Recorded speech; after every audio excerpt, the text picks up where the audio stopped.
بعض مومنین پوچھتے ہیں پرندوں کے بارے میں کہ کون سا پرندہ حلال ہوتا ہے، کون سا پرندہ حرام ہوتا ہے۔ تو پرندے کے حلال اور حرام ہونے کا ایک قاعدہ کلیہ جو اہل بیت علیہ السلام نے ہمیں دیا ہے وہ یہ ہے کہ جو بھی شکاری ہو وہ حرام ہے، اور جو پرندہ شکاری نہیں ہے تو وہ حلال ہے۔ یہ ہمیں پتہ چلتا ہے، اس کو ہم جانتے ہیں کہ بھئی یہ پکڑتا ہے، مثلا جیسے کوا جو ہے وہ چوزے اٹھاتا ہے تو ہمیں پتہ ہے کہ یہ شکار کرتا ہے، نہیں تو اس کے کھانے کی چیز کو پکڑنے کے طریقے سے بھی پتہ چل جاتا ہے۔ اگر وہ پاؤں کے ساتھ پکڑ کے کوئی چیز کھا رہا ہے تو اس کا مطلب ہے وہ شکاری ہے، وہ اپنے پاؤں کو استعمال کرتا ہے، تو یہاں سے پتہ چل جاتا ہے۔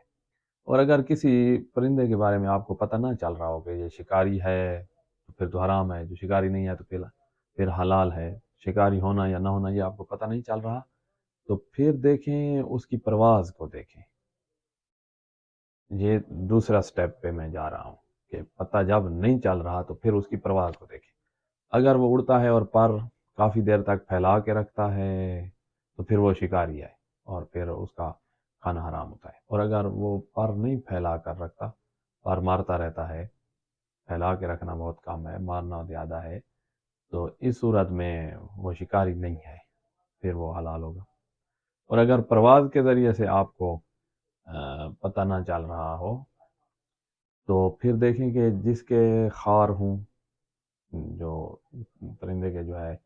پاؤں کے اوپر جو ہے خار ہوتے ہیں جیسے مرغے کے ہوتے ہیں، جس کے خار ہوں یا پوٹا ہو یا ساگودانہ ہو، ان تین میں سے کوئی ایک چیز ہو تو وہ پھر شکاری نہیں ہے